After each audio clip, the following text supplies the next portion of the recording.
Olá, sejam muito bem-vindos a mais um episódio do podcast Quebra-Nozes, feito por mim, Alexandre Poço, e pela Maria Castelo Branco. O nosso podcast procura quebrar a complexidade dos temas, discutir ideias, visões do mundo, procurando, acima de tudo, fazer uma discussão sobre os temas do nosso dia-a-dia que são importantes para o nosso presente e para o nosso futuro. Fazemos este podcast sem agenda, mas com princípios, com regularidade, mas sem maçar. Connosco temos o Alexandre Homem Cristo. Bem-vindo e obrigado por estares aqui. Viva, muito gosto. Bem-vindo, Alexandre.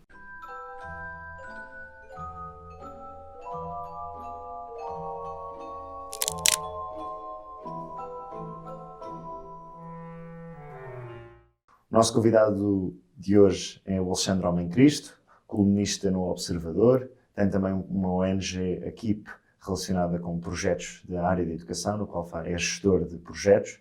Tem também um passado ligado à Assembleia da República, onde já foi assessor parlamentar.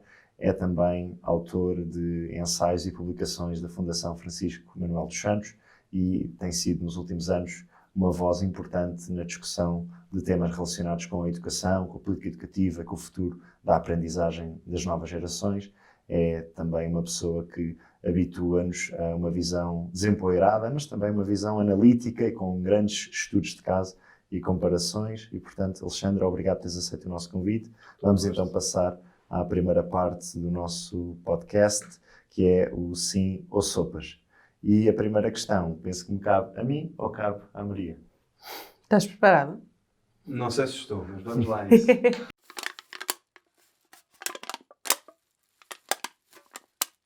Bom, primeira questão.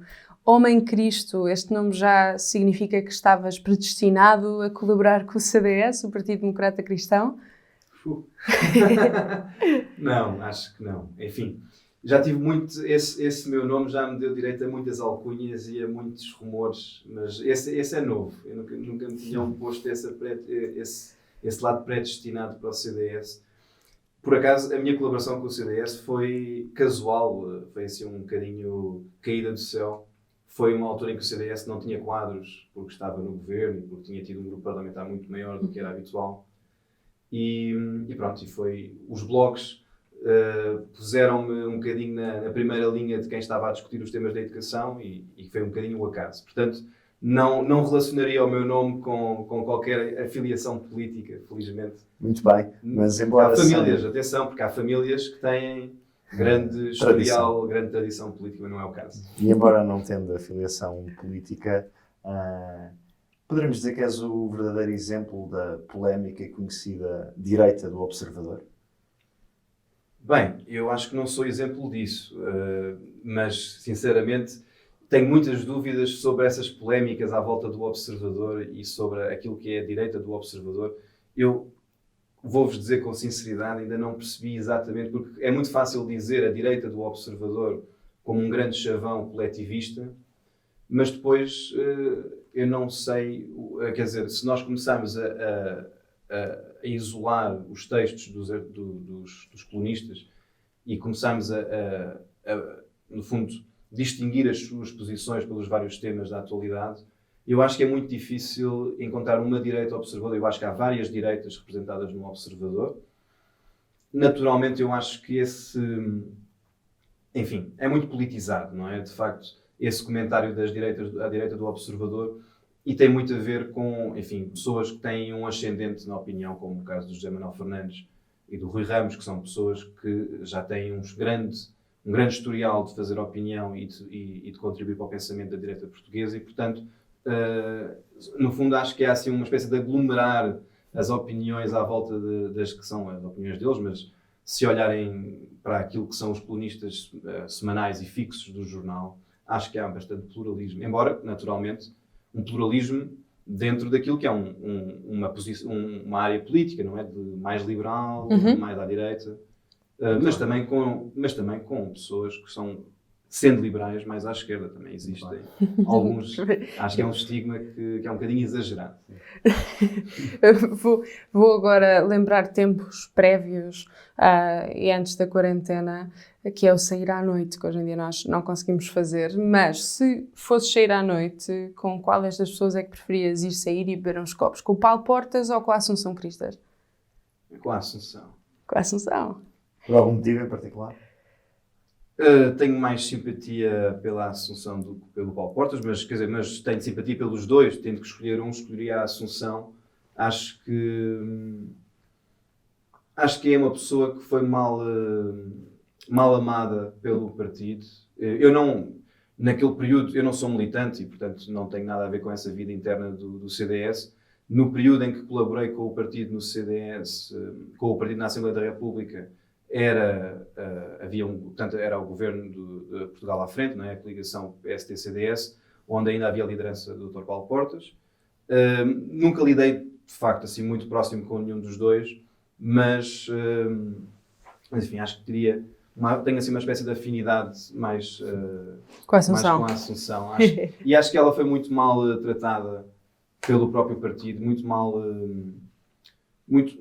acho que o trabalho que ela fez, que era muito difícil, que era de substituir uma liderança muito carismática e longa, não é? E duradoura, como a do Paulo Portas, ainda por cima, com um comparativo eleitoral muito injusto para ela, porque comparou-se o último resultado das eleições do CDS com o de 2011, porque tinha sido as últimas eleições legislativas em que o CDS tinha ido a votos. Nós não fazemos ideia, mas podemos estimar, como é que seria um resultado eleitoral em 2015 caso o CDS tivesse ido sozinho. E, portanto, acho que... Era a tua escolha. Acho que a hecatombe que lhe associam é um bocadinho injusta. Sim. Muito bem. E a última questão desta primeira parte, do Sr. Sopas, vamos mudar um pouco de campo político e, sendo tu uma voz na área da educação, se tivesses de jantar com uma destas duas pessoas, qual é que era a tua escolha? Tiago Brandão Rodrigues, Ministro da Educação, ou o líder da FENPROF, Mário Nogueira? Escolheria o Ministro. Já tive várias vezes com ele. Nas vezes que estivemos juntos, tivemos conversas muito simpáticas à volta da educação, naturalmente. Não só, mas também. E acho que encontraríamos mais pontos em comum, pelo menos nós os dois, do que se eu tivesse um jantar com o professor Mário Nogueira, com quem, aliás, tenho dúvidas que fosse um jantar agradável. Muito bem, após esta primeira parte, vamos então passar à nós de hoje, com o Alexandre Homem Cristo, sobre educação e o futuro da educação, em que a primeira questão que te fazemos é a seguinte.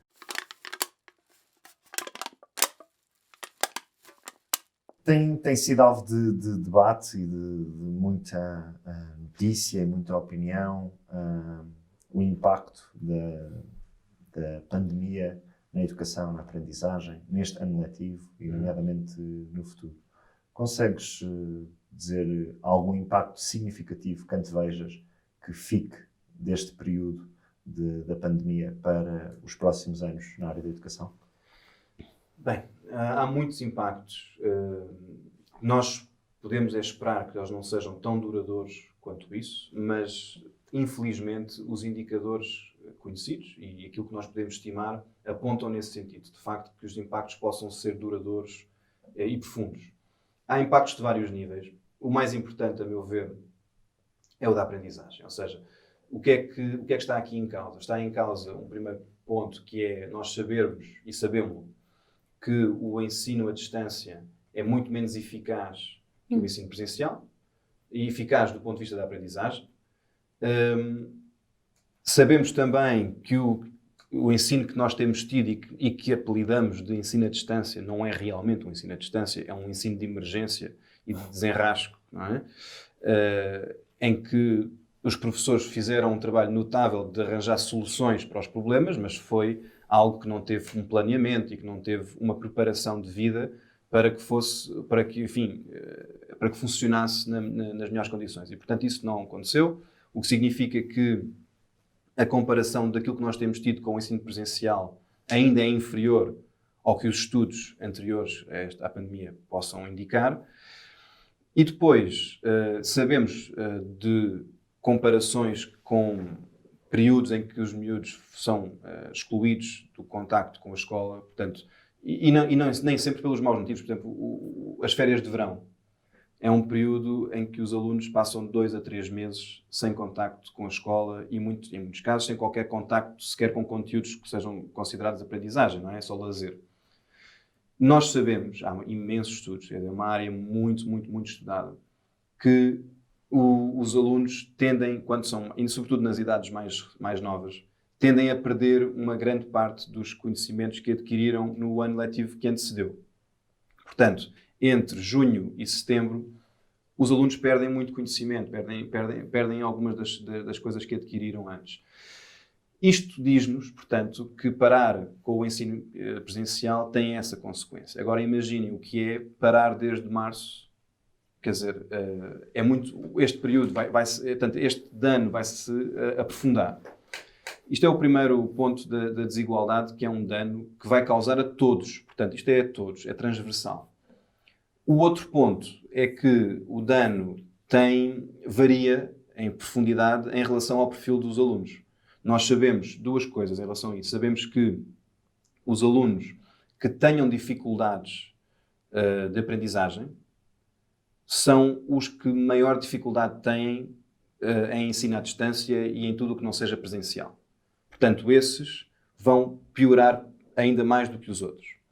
E depois, para ainda acrescentar um cenário ainda um bocadinho mais negativo, temos os alunos com um perfil socioeconómico mais baixo, os alunos desfavorecidos.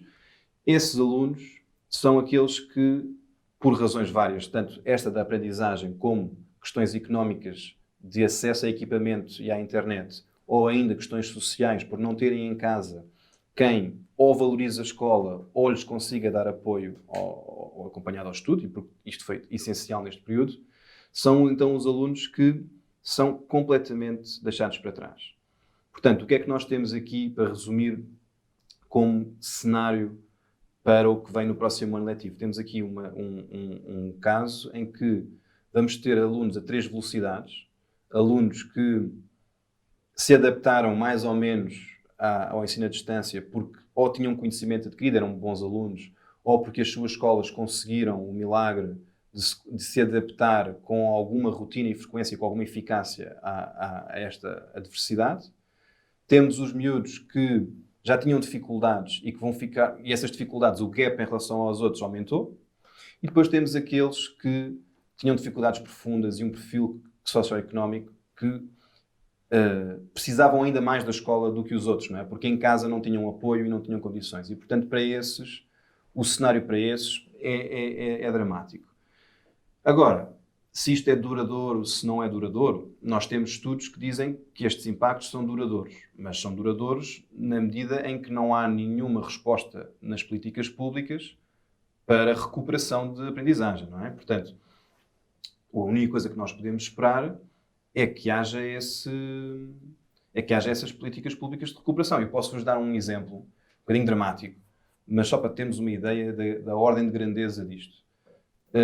6 meses sem aula pode ser o equivalente para uns alunos que estejam em pior situação naqueles 3 cenários a perder o ano letivo por completo.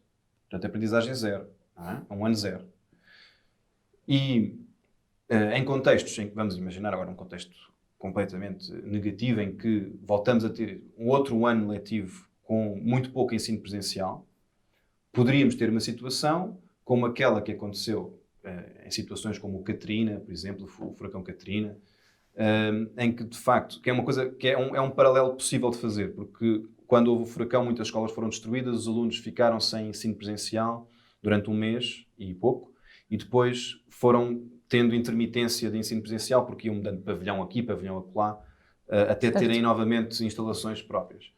E o que nós sabemos é que o atraso que eles tiveram, ou seja, o dano que isto lhes causou na aprendizagem, demorou 1 ano a ser recuperado.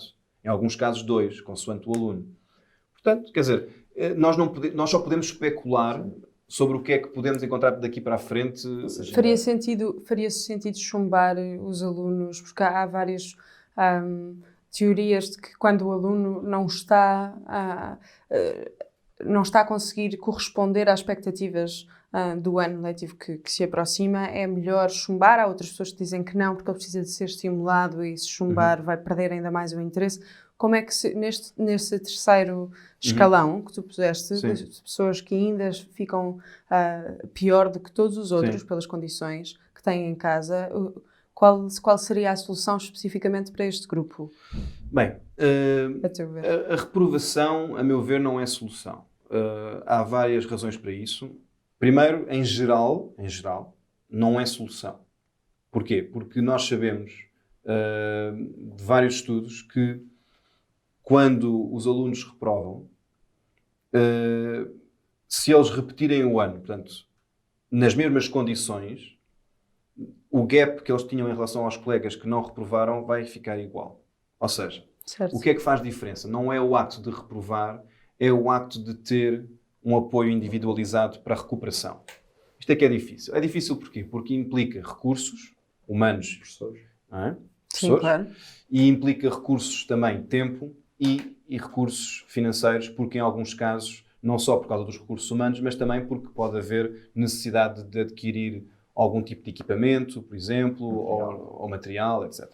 Portanto, nós sabemos que para recuperar esses alunos é preciso, sobretudo, um apoio individualizado e não tanta reprovação. Portanto, eu excluiria a reprovação como uma solução para agora e diria que, de facto, o que nós precisávamos era de identificar os casos onde, de facto, os alunos ficaram para trás. E dizes casos de disciplinas, é isso? Não, casos mesmo Casos individuais. indivíduos, Sim. alunos. Perceber quais foram os alunos que ficaram para trás e arranjar forma de os apoiar. O arranjar forma de os apoiar é um bocadinho amplo e vago, não é? Agora, o que é que eu... enfim, isto depois custa tudo muito dinheiro. Não há aqui nenhuma solução que eu agora possa dizer que... É milagrosa. Exatamente, e que vamos partir do pressuposto que eu tinha um Ministro das Finanças à minha frente a quem eu apresentaria algum tipo de solução e ele muito possivelmente ia-me dizer, epá, não gosto de nenhuma. Porque Claro. Todas têm um custo. todas têm um custo muito Claro. pesado. Quer dizer, vamos imaginar colocar professores nas escolas para reforçar os quadros e permitir, no fundo, que Mais aulas do apoio. os professores tenham a possibilidade de acompanhar mais individualmente os seus alunos, não é? Portanto, isto é ótimo. Quase tutoria individual. Quase. Há uma lógica de tutoria, exatamente. Sim. E isso funciona. Nós sabemos que isso funciona. Agora, tem um custo financeiro muito elevado, não é? Se é estratégico, eu por acaso até acho que é estratégico no caso português, porque se repararem, nós temos os professores, do ponto de vista do seu perfil e de idade, nós sabemos que eles estão 40%, 45%, têm mais de 50 anos. Penso que é mais. Eu acho que é mais de Já estava 50. perto dos 50, não? Eu Não acho sei. que o último relatório do Conselho Nacional de Educação... Já aponta para os Já 49, apontava. 50, se calhar. Eu acho que já íamos para os 100. Mas sim, Sim, mas pronto, é mais ou menos metade. Sim, é significativo. E se nós olharmos depois mesmo especificamente para os dos 60 anos para cima, estamos à volta dos 15%. E abaixo, de 30%, abaixo dos 30 anos, penso que é 2%. Acho que é menos. É menos do que É 2%. menos.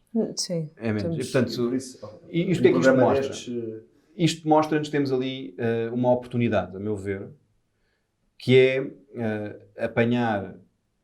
fazer com que os professores mais velhos tenham uma função não tanto de estar na sala de aula com aquela rotina e com aquela intensidade com que eles têm feito, mas se calhar ter um papel de supervisão e de acompanhamento dos alunos e de apoio aos seus colegas mais novos, também para os ajudar, também para transferência de conhecimento, não é? Porque são professores que daqui a 5 anos vão sair das escolas. E, portanto, nós temos que aproveitá-los enquanto eles lá estão para formar os mais novos e para essa renovação de quadros não ser abrupta. Um dia ela vai acontecer, por ordem natural das coisas, e nós gostaríamos que ela não fosse abrupta. Portanto, eu juntaria as duas coisas. Quer dizer, eu acho que se fosse possível e se houvesse condições financeiras para tal, seria uma boa medida que era instituir, não é só pôr mais professores, era dizer, nós vamos reorganizar a forma como os professores têm as suas responsabilidades, sobretudo os mais velhos, para eles terem uma função de coordenação dos seus colegas e de apoio enfim, apoio individualizado na medida do possível dos alunos. Nos próximos anos, pensas que existe uma forte possibilidade de nós termos aqui um cenário de maior insucesso escolar, fruto de uma menor aprendizagem, Sim. abandono, menos alunos aí para o superior. Ou seja, Tudo isso ou seja, faz sentido, não é?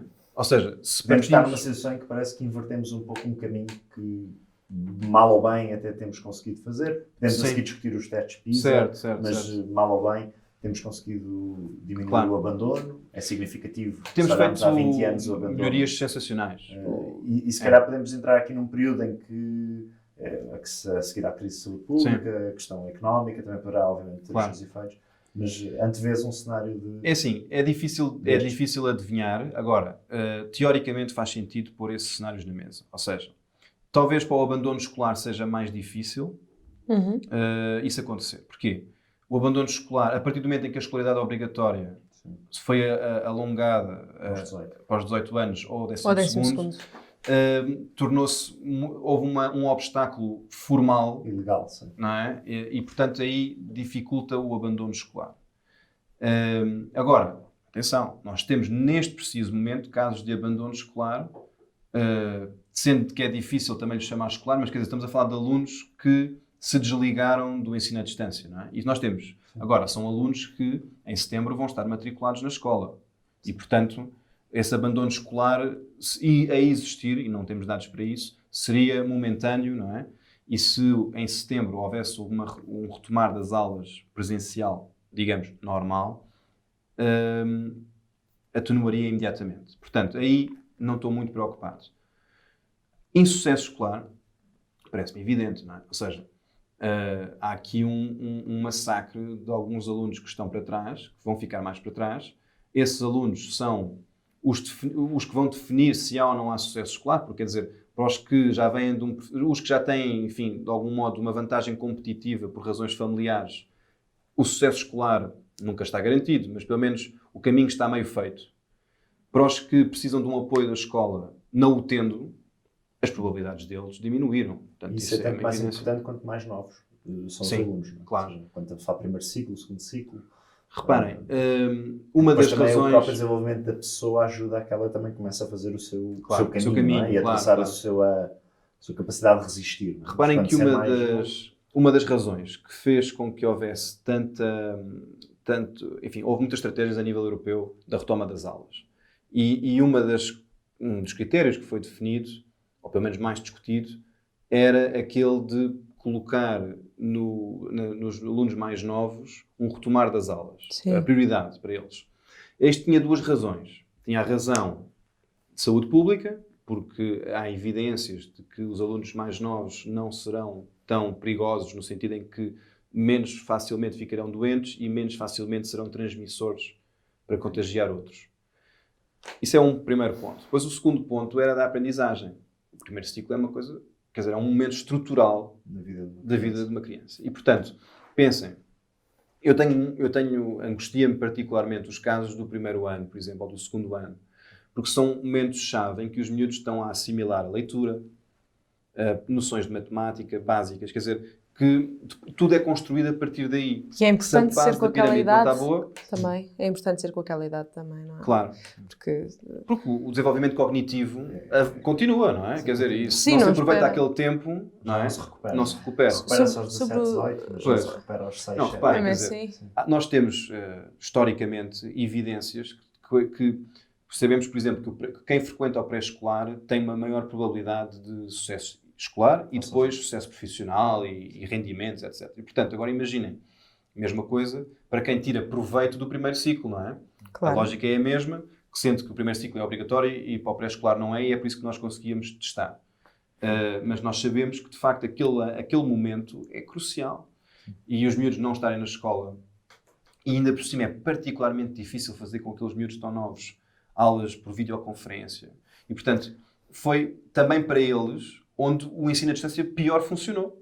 Portanto, os miúdos do primeiro e do segundo ano são as maiores vítimas do encerramento das escolas. Tu achas que o Covid pode ter vindo, e este afastamento inerente à pandemia, pode ter vindo a reestruturar a forma como nós ensinamos e assimilamos conhecimento? Porque eu vejo, eu estou na faculdade, não sei se isto se aplica ao ensino básico e secundário, mas Os nossos testes foram feitos de forma muito diferente, já não é a apreensão de conhecimento e debitar conhecimento por memória, mas sim a raciocinar sobre os temas que poderia funcionar mais à frente, no secundário também igual, no sistema igual. Porque nós já tínhamos acesso a esses livros todos. E hoje em dia parece-me muito que o sistema educativo que está igual há anos e anos, já não acompanha os processos tecnológicos. Hoje em dia pego no Google e tenho acesso. Essa questão de conhecimento, de acumulação, achas que o Covid pode ajudar nesse sentido? Há aqui muitas... isso tem muitos subtemas, não é? O primeiro é que é assim, a primeira resposta grande que eu posso dar a isso é, eu acho que vai mudar menos do que aquilo que as pessoas pensam.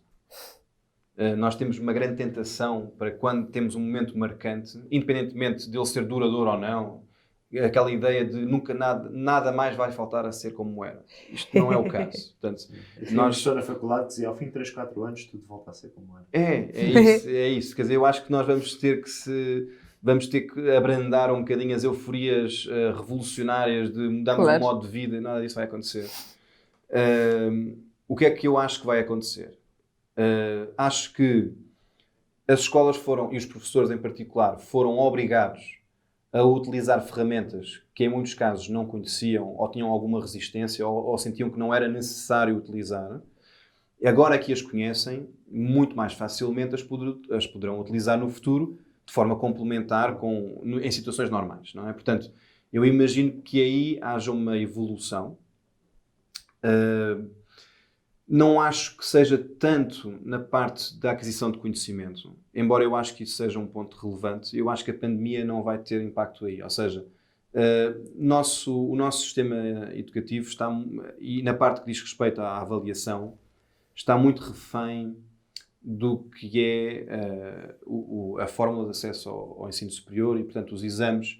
Não é o facto de existirem ou não existirem exames, é o tipo de exames que nós temos. Nós temos um tipo de exames que, por razões de ter um impacto tremendo na vida dos miúdos que querem ir para o ensino superior, o exame tende a ser com um tipo de questão que valoriza a memorização, em muitos casos. Não sempre, atenção, não quero também fazer uma caricatura, claro, mas em muitos casos faz isso. Porquê? E escolhe, no fundo, tipos de questões que são o mais objetivos possíveis. Para quê? Para que as grelhas de avaliação também sejam o mais objetivas possível. A tentação aqui que há por trás destes testes é anular a subjetividade, que é para... A lógica seria, independentemente de quem seja o avaliador ou o professor que corrige a prova vale X. Isto porquê? Porque como nós sabemos que os alunos podem ou não conseguir entrar num curso por uma 10ª, claro, temos que eliminar ao máximo a subjetividade, não é? Porque senão deixa de ser lógico, não é? Que estamos a discutir 10º de algo que é subjetivo, não tem interesse nenhum, não é? Os exames têm muitos defeitos e óbvio que tem um fator de colocar todos perante o mesmo instrumento de avaliação. É isso. E eu sou um defensor daqueles exames e eu acho que os exames devem ser defendidos. Que a Maria faz de um sistema de ensino, mas faz, que nos puxa apenas para o decora, despeja.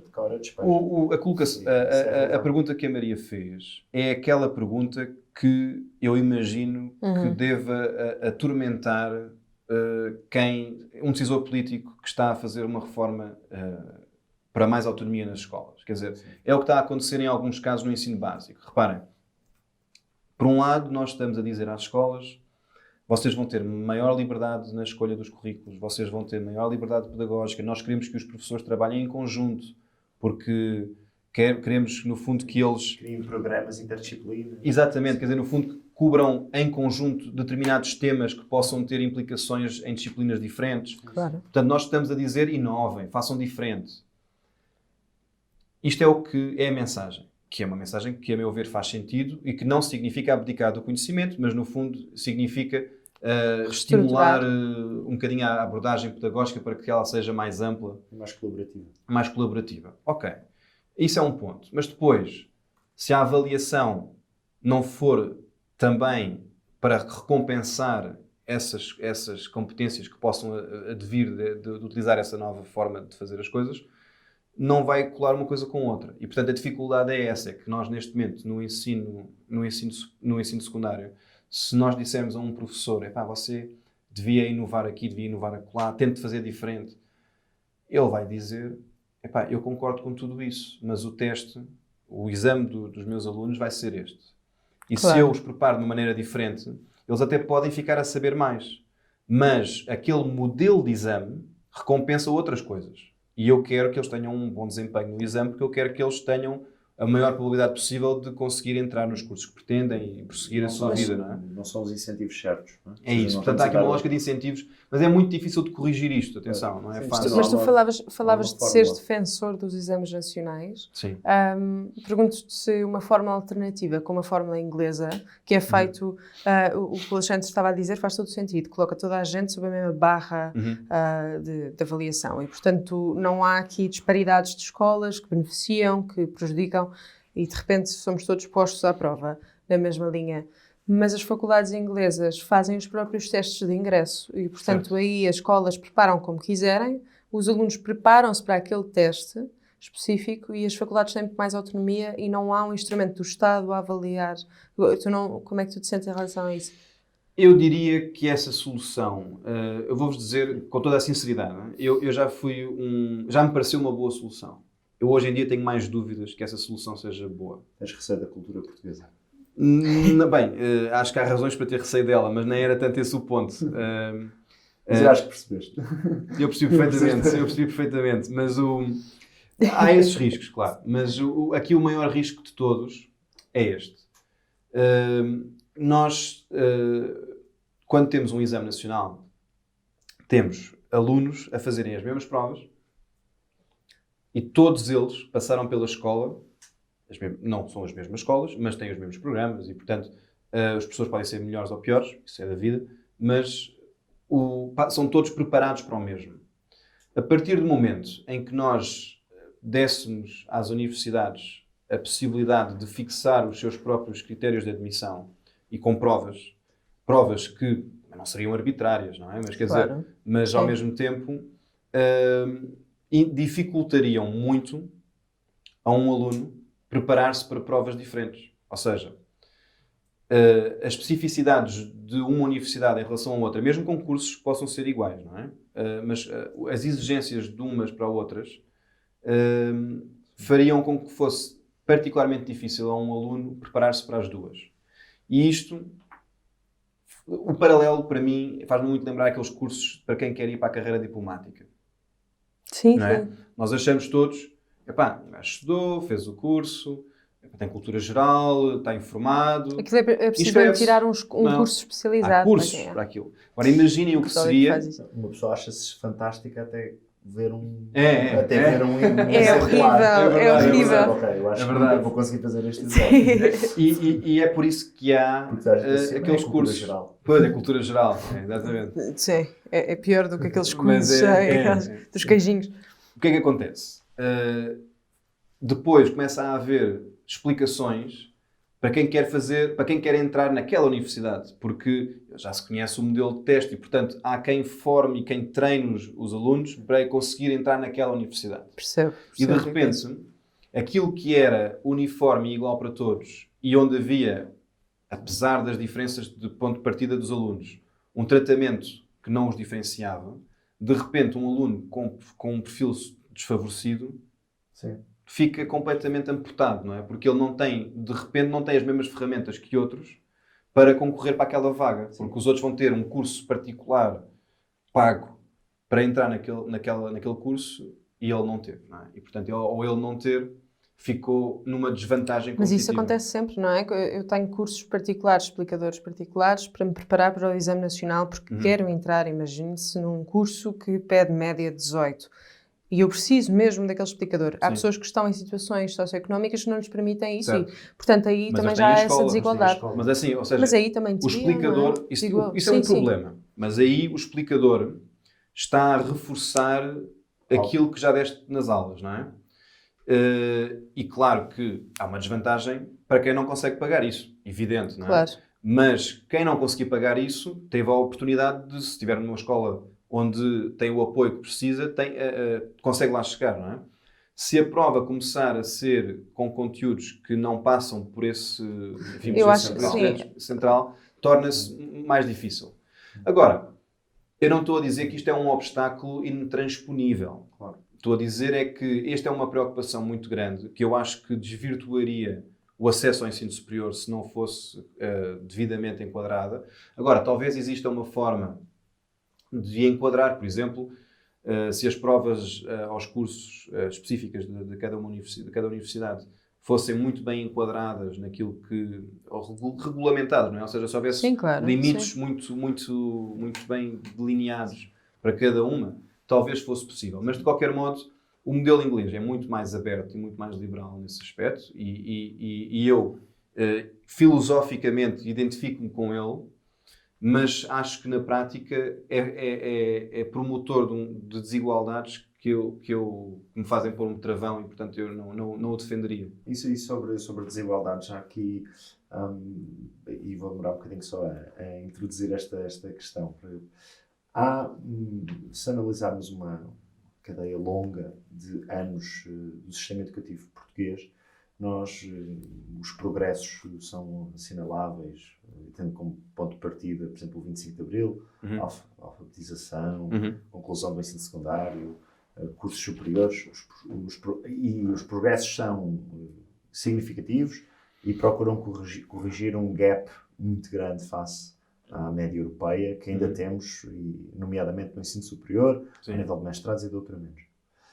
E há um fator aqui muito positivo, e eu destaco este lado positivo. Por outro lado, há um fator que eu considero que é negativo e que é uma preocupação que tenho, e que penso que há cerca de 1 ano e meio a OCDE fez um relatório para Portugal sobre a reprodução de pobreza e sobre como em Portugal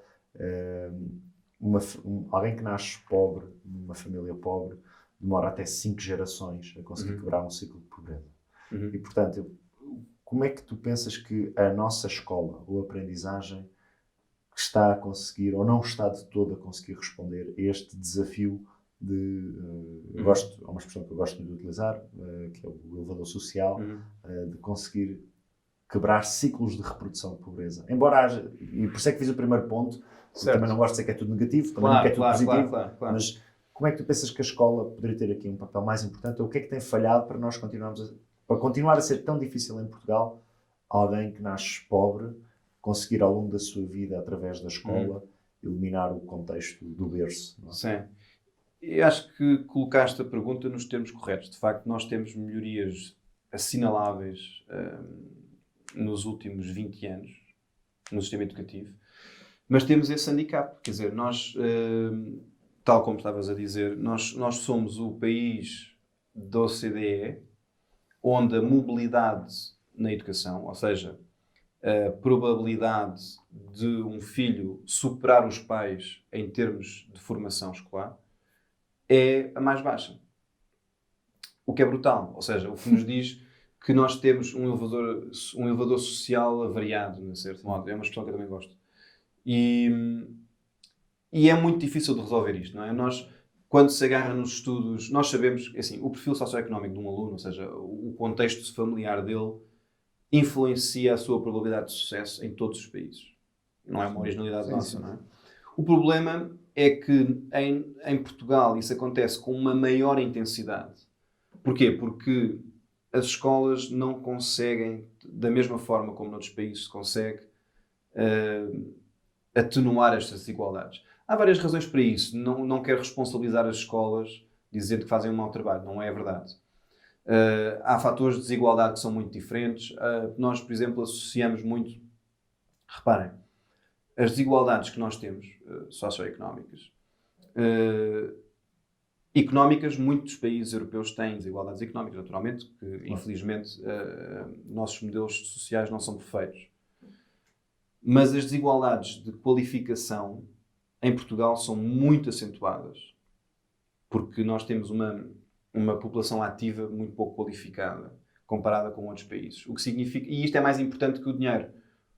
A qualificação de uns pais é mais importante que o dinheiro que os pais têm. E, portanto, nós aí temos uma desvantagem em relação aos outros países, quando nos comparamos, que é, nós abrimos o sistema educativo muito mais tarde do que eles. E, portanto, os pais dos alunos hoje em dia... São pouco qualificados. Hoje em dia, claro que a geração que agora tem os filhos na escola já é aquela geração, se calhar aquela primeira geração que fez um boom de acesso ao ensino superior e que concluiu o secundário, etc. Que nasceu nos anos 80, não é? Basicamente. Exatamente, é que nasceu no início, entre os anos, enfim, nos anos 80, alguns nos anos 80. Essa geração já é muito mais qualificada, não é?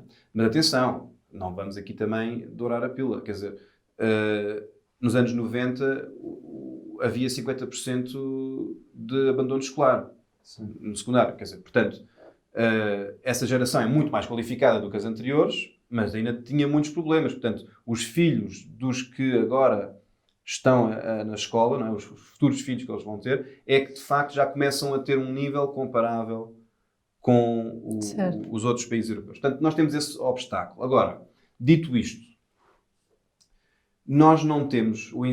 Pronto, isto é o ponto de partida, que é um ponto de partida muito difícil de lidar, independentemente de termos feito melhorias estruturais significativas. Agora, nas escolas é muito difícil trabalhar com falta de meios. Quer dizer, nós, reparem, não tem a ver com a dimensão das turmas, como muito demagogicamente às vezes se discute. Tem a ver com a capacidade dos professores de acompanhar um aluno. Se eles tiverem muita burocracia, não conseguem ter tempo para isso. É mais por aí do que a dimensão da turma. Os alunos, quando têm uma dificuldade, há duas formas de lidar com essa dificuldade. Uma é dizer, epá, temos pena. A outra é dizer, eu vou investir muito mais tempo nele. Agora, isto não depende só da vontade dos professores, depende da sua capacidade, claro, da sua vontade e capacidade, mas também do tempo que têm e dos instrumentos que a escola lhes dá para dar resposta a essas necessidades. Portanto, eu não responsabilizaria as escolas propriamente dito, mas diria que há um grande espaço para melhoria nas escolas, no apoio ao individual aos alunos. Agora, isso, lá está, retomando um bocadinho aquilo que dizemos antes, requer meios e nós, para quem eu tenho algum hábito de mexer no orçamento da educação, analisá-lo, e de facto, nós olhamos, quer dizer, o orçamento da educação é muito rígido, porque tem a ver com salários, é uma percentagem brutal de salários, 60 e tal %, e depois juntamos os custos fixos de funcionamento dos estabelecimentos escolares e temos 90% ou 92% do total dos custos do Ministério, não é? O orçamento está ali. A margem para inovar ou para melhorar. É muito tempo, porque temos que acrescentar outras coisas. Depois há, imaginemos, edifícios escolares que têm que ser recuperados, não é? E depois de repente temos, enfim, algum programa tecnológico. Depois temos apoios a contatos de associação, que também já são cada vez menos, mas quer dizer, começamos a somar aquelas outras coisas que também são indispensáveis e esgotamos o orçamento. Então, no geral, achas que o investimento é curto, não é isso? Eu acho que o investimento... do ponto de vista per capita... É difícil... Reparem, o investimento agora... É difícil medir pelo investimento, por uma razão. Com o mesmo dinheiro... Vamos imaginar, vou-vos pôr aqui um cenário. O mesmo dinheiro, hoje e daqui a 10 anos. O mesmo valor para o orçamento de Estado da educação. Daqui a 10 anos, pois, com a inflação. Exato. É que és economista. O mesmo valor. O que é que vai acontecer daqui a 10 anos? Vamos ter menos alunos e vamos ter professores em níveis de carreira mais baixos. Atenção, agora os mais velhos estão à beira de sair, mas também são os que estão mais alto na carreira. E, portanto, para o mesmo número de professores vai ter que se pagar menos dinheiro. Não é? E depois, para o mesmo para um menor número de alunos, há ali, se nós não fizermos o orçamento cair em termos de valor, conseguimos ter mais flexibilidade. Portanto, vai haver duas formas de ganhar dinheiro aqui com o tempo. Agora, que é um motivo triste, perdemos menos alunos, pois, exatamente. Crianças. Tem a ver com a nossa sociedade. E tem a ver com o facto de nós, por exemplo, os professores estarem todos a sair daqui a 10 anos, não é um acaso. Foram os professores que entraram no período em que o sistema se abriu e, portanto, foi necessário recrutar muitos novos professores, não é? Portanto, são esses que agora estão a sair. São os professores por outro lado, que fizeram a democratização. É? Agora vão haver menos miúdos. Agora, isto para dizer o quê? Vamos ganhar margem daqui a uns anos. É isso. Nós comparamos... menos crianças e... E mesmo quando comparamos a outros países, é um bocadinho injusto às vezes. Quer dizer, nós temos que fazer comparações. Mas às vezes as comparações, quando vamos ao detalhe, é um bocadinho injusto. Quer dizer, vamos imaginar que pagamos X em salários por aluno. Não é? A gente depois arranja ali o número de Sim, quanto é sim, que custam os consegue fazer. professores. E agora vamos contar o número de alunos. Epá, o investimento per aluno, não é? Capita. E depois dizem, pois Portugal gasta-se imenso dinheiro e tal. Está bem, mas os professores estão pessoas mais acima. velhos, não é? Portanto, isto não quer dizer, se calhar, noutros países há mais professores por aluno, mas são mais baratos porque são mais novos. Em relação a isso e ao elevador social, não te quero interromper, não sei se... Força. Mas eu por acaso discordo de vocês os dois, não quis dizer, mas é que o elevador social boa. para mim faz-me um bocadinho... A expressão faz-me um bocadinho confusão, eu prefiro escadas sociais. Só que o elevador parece sempre que não é por mérito individual, não é? Mas, Tinha pensado nisso. Parece, Maria, exato, Maria a escadaria. prefere a escadaria social. Prefiro, tu sobes por ti, não há ninguém ali a puxar. É. Mas a questão das escolas, o Talvez, Carlos... às vezes, o Carlos os degraus são muito altos. Sim. Não é? Pois são. Uma escadaria, E os degraus E é, são muito altos, precisamente, é precisamente isso que eu queria tocar. É que, por exemplo, o Carlos Guimarães Pinto, não quero estar a fazer aqui coisas, mas isto é importante. Eu sou amigo. Exato, isto é tudo Todos amigos. nós temos boa relação com ele. Exato. E ele fala muito da escola em que ele estava, e ele deu um discurso muito interessante no outro dia sobre isso, em que ele vivia num bairro com poucas condições socioeconómicas e via 2 quarteirões à frente uma escola fantástica, onde podiam ir os miúdos mais favorecidos economicamente. Não porque se pagava, porque as duas eram públicas. Os melhores professores estavam na outra escola, Certo. os melhores alunos estavam noutra escola, e ele estava destinado a estar numa escola má, onde ele e mais uns quantos foram os primeiros, bateram o número de recorde da entrada na faculdade, porque o próprio sistema estrutura isto assim, porque pela questão da proximidade à escola. Sim. Os contratos de associação parece-me que conseguiram contrariar um bocadinho essa tendência, mas foram retirados. E, portanto, como é que tu vês isto? O Estado quase que está a destinar alguns alunos a ir por caminhos que não lhes são favoráveis por questões ideológicas? Difícil. Ou seja, vamos lá ver. Reparem, o Estado... há aqui 2 pontos. Portanto, há aqui 2 momentos. Mais 2 momentos. O primeiro momento é as escolas e as matrículas funcionam muito à base de critérios. De critérios de seleção, na medida em que não podem entrar todos porque há mais a querer entrar do que vagas disponíveis. E, portanto, é preciso fazer um critério de seleção. Esse critério de seleção recompensa, em grande medida, a residência ou o local de trabalho dos pais. O que é que isto diz? Diz-nos que escolas em bairros, cujo valor das casas é mais elevado, tende a ter um perfil socioeconómico mais alto, vão ser escolas com esse perfil de alunos. E, portanto, uma espécie de segregação social por residência, não é? Isso existe em Portugal, de uma forma gritante. Eu convido-vos a ver, para os geeks que estiverem a ver aqui o episódio, há uns relatórios lá das estatísticas da educação. Fixe, Exatamente, todos. Eu não sei se é o podcast dos geeks. Mas é. Sim, mas há um relatório das estatísticas da educação, da DGEC, onde eles veem quantos alunos da ação social escolar existem nas escolas, nos agrupamentos de Lisboa e no Porto. Fazem isso. E então, metem-nos assim todos em barras. Cada barra é uma escola. E então, aquilo começa. Há escolas que têm 90% da ação social escolar na mesma cidade. E depois há escolas que têm 10%. O que é que isto diz? Que há escolas em bairros muito maus e escolas em bairros muito bons. Porque isto é uma desigualdade Brutal. por via da residência que é brutal. Dentro da escola pública, não é? Daquilo que é chamada a escola pública. Eu não gosto nada da expressão. Aliás, os ingleses trocam public school normalmente até à escola privada. Pois. E os nórdicos também, não é? Sim. Os nórdicos quase nem as distinguem, não é? Porque municipais, como financiam as as privadas, como a oferta acaba por ser pública na medida que a propriedade é indiferente. Mas sobre esse ponto, e também na ótica daquilo que a Maria está a dizer, tinha aqui uma nota relevante que é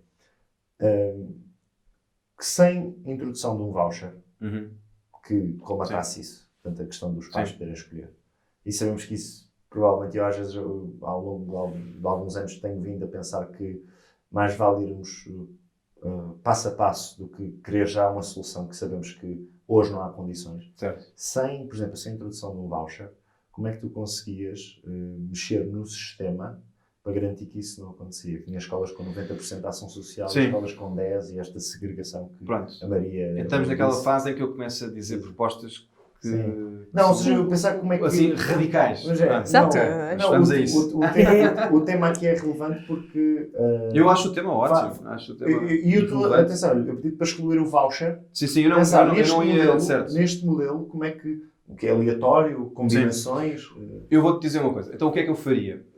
Eu não sou fã de vouchers. Em geral, gosto da ideia. É mais um daqueles casos, como há bocado. Filosoficamente, agrada-me a ideia.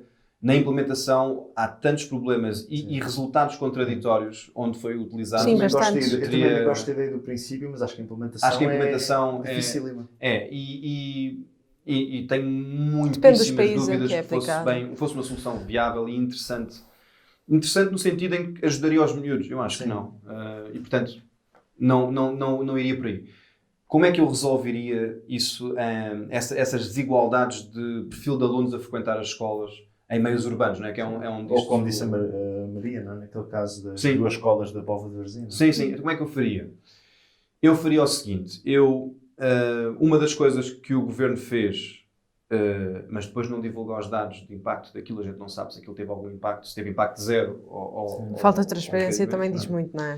Mas pronto, Sim, o mas foi uma governo introdução logo em 2016, não foi. foi? O que é que o governo fez? O governo fez uma alteração nos critérios, de modo a que quem tivesse a ação social escolar ganhava em relação aos que eram residentes, desde que a residência fosse ou a residência ou o trabalho. Portanto, vamos imaginar uma empregada de limpeza de uma empresa cuja sede ou no local onde ela trabalha seja num bairro classe média alta. Não é onde ela reside, mas é onde ela trabalha. E ela pode... O seu filho é um aluno com ação social escolar. Ela passaria à frente de um residente. A ideia é ótima. A meu ver, é ótima e faz sentido. Tem um problema de implementação, que é a informação. Uma coisa é nós dizermos na lei que isto é possível, outra coisa é as pessoas saberem que poderiam ser beneficiadas com esta iniciativa saberem disso e terem os instrumentos intelectuais para e até fazer aquilo. Nas secretarias das escolas aplicarem. E depois, às vezes, nas secretarias, à partida nas secretarias, isso já está mais controlado. Já houve casos infelizes onde isso, de facto, era um bocadinho anárquico.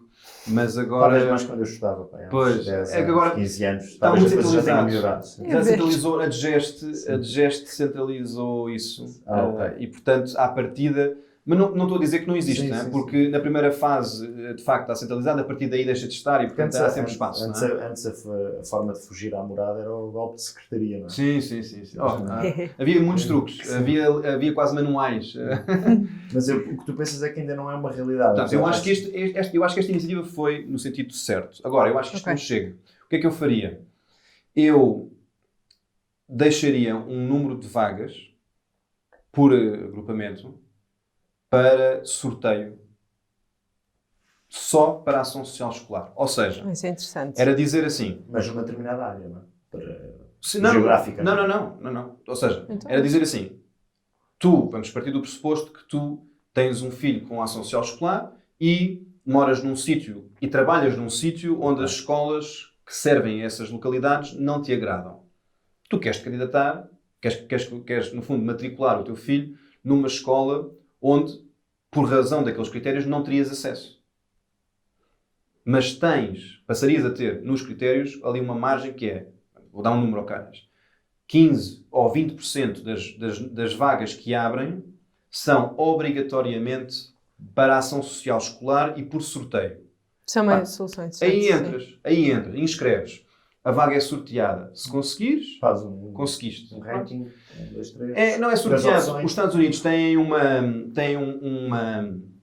forma de fazer isto que é absolutamente transparente. Pode ser, é também dramática, mas pelo menos é absolutamente transparente, que é os candidatos, quer dizer, as pessoas candidatam-se, há um dia que é assinalado como o dia em que serão divulgados os resultados, mas os resultados são abertos no momento. E, portanto, o que é que acontece? As pessoas estão num pavilhão, um ginásio, uma coisa enorme, e há ali como se fosse o Totoloto, não é? Estão ali as bolinhas a sair e vão saindo os que tiveram, os que foram escolhidos, não é? No fundo, é aleatório mesmo, cada candidato é uma bolinha, vai secundando, vai saindo. Esse exemplo acontece em Portugal, por exemplo, em alguns municípios que sorteiam casas de habitação jovem.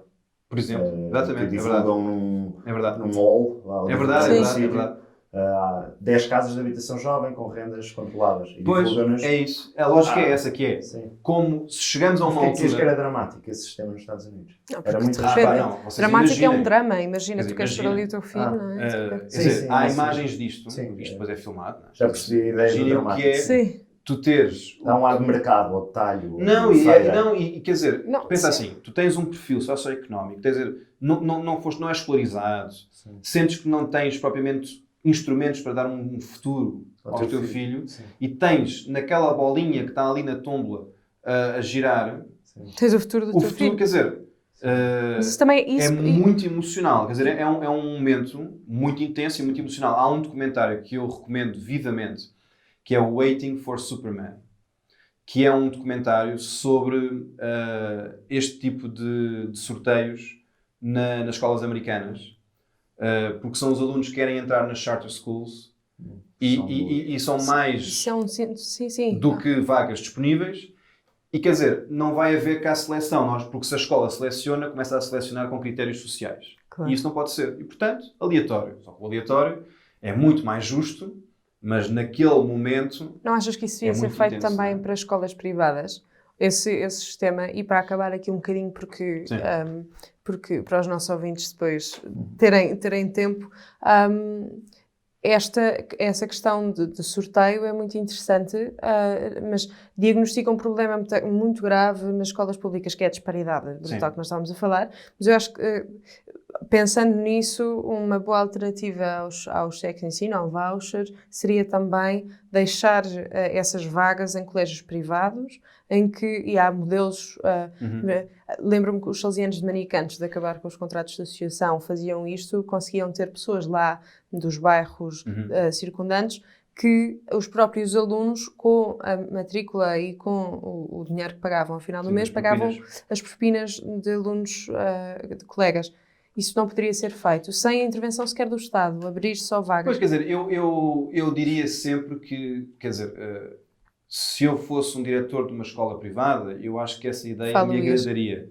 Agora, tem que ser sempre um critério de cada escola. Há escolas onde isso possa fazer sentido e há escolas que o fazem. Eu conheço algumas escolas privadas que têm uma missão social muito, muito forte e, portanto, voluntariamente o fazem, não é? Há algumas que até têm, quer dizer, que não cobram ou que fazem cobranças simbólicas, precisamente porque sentem que têm esse dever na comunidade que servem, outras que não têm. Quer dizer, eu aí acho que tínhamos, ou seja, cada escola tem que ter o poder de decisão próprio, não é? Quer dizer, são escolas privadas e não podemos interferir. Agora, que em muitos casos o futuro daquelas crianças que pudessem usufruir desse tipo de oportunidades seria ótimo, quer dizer, acho que é evidente que sim, e não é tanto, e sem cair naquele estigma de que as escolas são melhores porque são privadas, não é verdade, mas em muitos casos acontece isso porque estamos a falar de escolas onde a liderança se calhar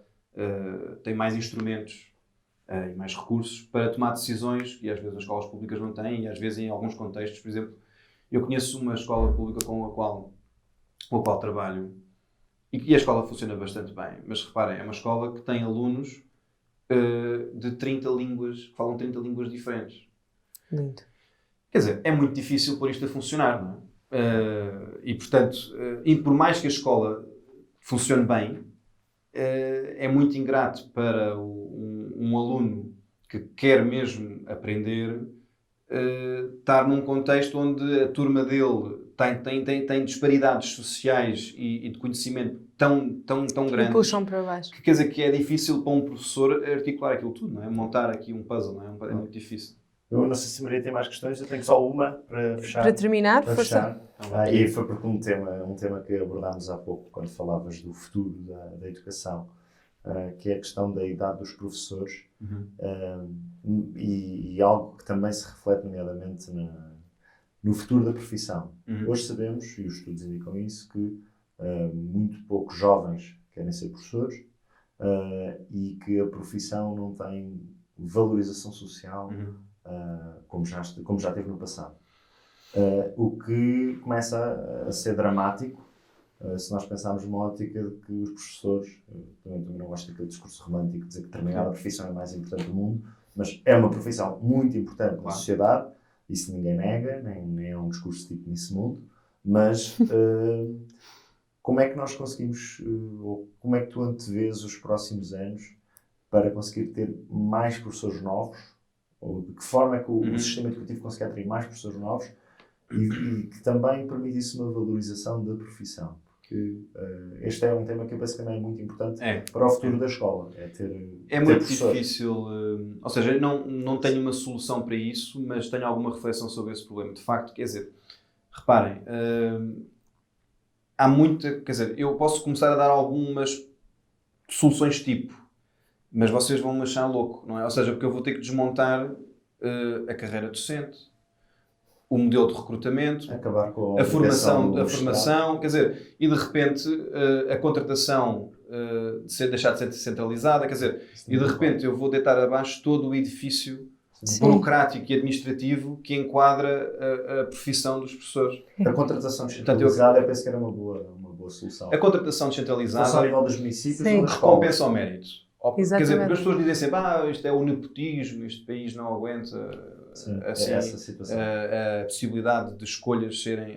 Isso enfim, nepotismo, eu não tenho dúvidas que Portugal está cheio, não é? Mas reparem,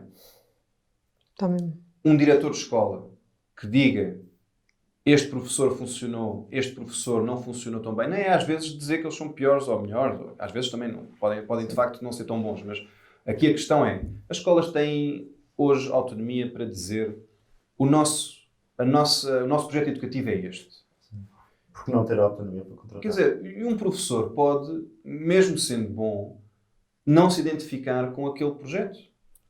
E isso vai ser mau para todos. Vai ser mau para a escola, porque o seu projeto educativo não está a ser desenvolvido no seu potencial. Vai ser mau para o professor, porque está, no fundo, a trabalhar num sítio onde não está... Exatamente, onde não está motivado. E é péssimo para os alunos também. Um dos caminhos era acabar com a contratação dos professores ser centralizada.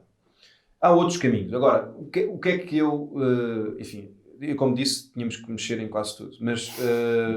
Mas nesse ponto em particular, é preciso ter noção que não se pode simplesmente chegar e dizer assim, vocês têm 20 ou 30 anos de carreira, temos pena, vamos mandar isto abaixo.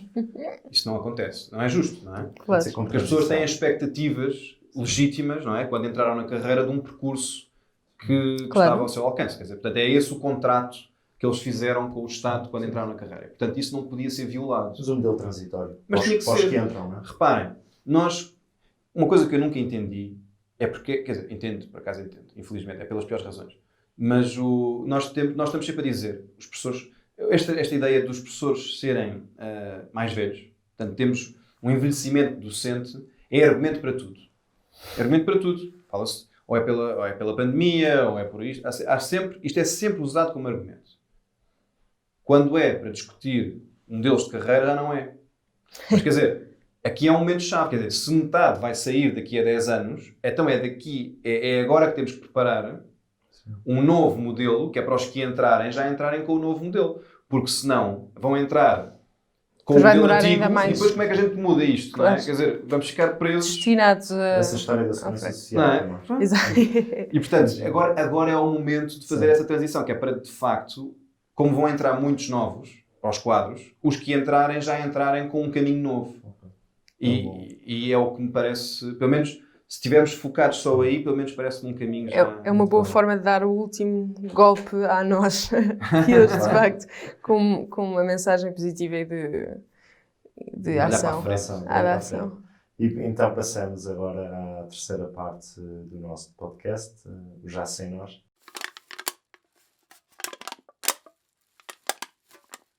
O Já Sem Nós é a terceira parte do podcast em que nós nos retiramos da conversa e deixamos o nosso convidado falar com os nossos ouvintes e depois damos-lhe a possibilidade de interpelar os ouvintes para falar daquilo que te vai na alma. E, portanto, vou deixar o Alexandre com a parte da questão dos questão. E vão perceber, porque é que há pouco, quando eu estava a chamar, em vez de dizer Maria, disse Margarida. Uma justificação. Não foi por causa do teu presidente. Eu já estava a pensar, não, foi mesmo. Eu já estava a pensar na pergunta, muito bem. a pergunta que tenho para te fazer e que nós recolhemos ontem nas redes sociais. É uma pergunta que nos foi deixada pela Margarida Balseiro Lopes, que é deputada do PSD, e que fez uma pergunta muito concreta, que se fosses Ministro da Educação, qual era a tua primeira decisão? Bem, se eu fosse Ministro da Educação agora, neste preciso momento, a minha primeira decisão era dar um plano para a reabertura das escolas. Muito bem. Já. E, portanto, e agora convidamos-te a partilhar. O que se vai na alma.